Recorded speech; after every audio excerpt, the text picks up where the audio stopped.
This is certainly a new experience for me being here. These are certainly crazy times. No one knows what's going to happen next. But it's always in the craziest of times that God and Jesus show up and say, hey, look, I know things are troubling you. I know that this is difficult for many people. It's a challenge. And yet, believe in me, and I will get you through that challenge. I recently received an email from the president of St. Francis University. His name's Father Malachi. And he sent this out to the people at St. Francis, his students and teachers, professors, and board of trustees. And in that, he gave a little history of or a following of the Lenten Gospels. And it struck me as being so perfect for this time and for the times that we are living in. He started off by going back to the gospel of the woman at the well. And here's this woman who, she's lost. She's an outcast, even within the people that she lives. And she meets Jesus. And she and Jesus have that exchange. And it's through that exchange that this woman comes to see and believe that Jesus is the Messiah. He does not make her feel like an outcast. And she goes back and spreads the word about this man. The following week is the gospel about the blind man. And the disciples are concerned, who sinned? Because that was the custom of the Jewish people. Who sinned, the parents or the blind man? And Jesus is saying, nobody sinned. This is not about sin. What this is about is the opportunity for me to shed the blinders of this man so that you, my disciples, see what God is providing to you and providing to us. The third week, the raising of Lazarus from the dead. Again, Jesus says, the disciples are questioning, how can you raise someone from the dead? And Jesus is there to say, through this, I can show you that I can conquer death. This raising of Lazarus is to show my glory. Finally, we come to today, the Passion. Christ comes into Jerusalem like a king.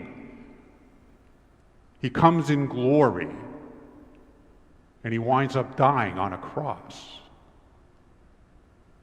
But what is that death on the cross? It's not the death of a man. It's the breaking down of a barrier. Because that is why Jesus came into this world. He came to break that barrier between man and God.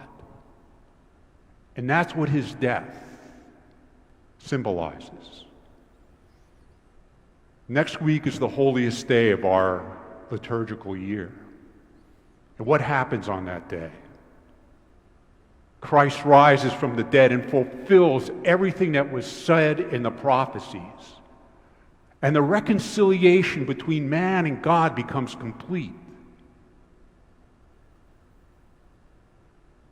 In these troubling times, let's think about these Gospels that lead up to next Sunday. Let's think about the isolation that all of this disease has caused for most of us. But it's not an isolation from God. We still always have that opportunity to pray to Him, to talk to Him, to allow Him to help us through that. And let's not let this disease blind us as to the nature of Jesus and what He wants to show us. He wants us to remove our blinders so that we can see what the glory of God really is.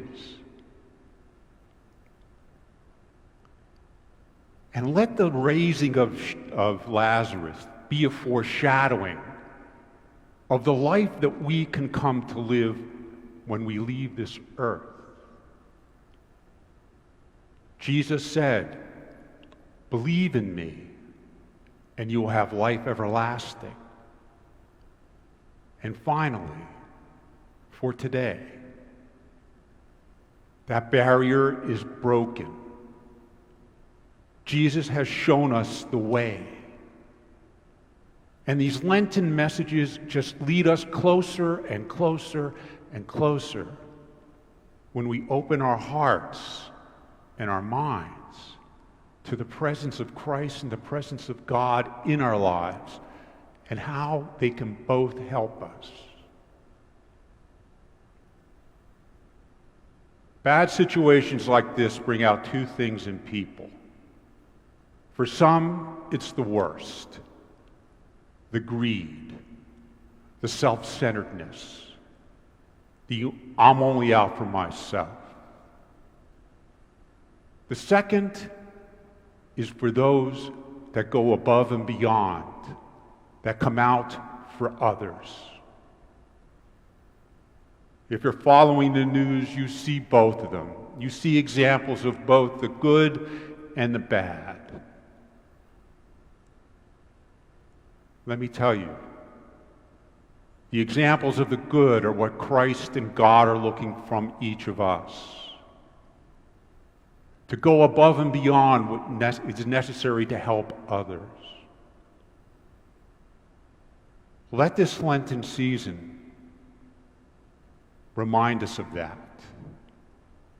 Let this Lenten season lead us into next week, where we know with certainty that Christ has risen from the dead and that we will rise with him.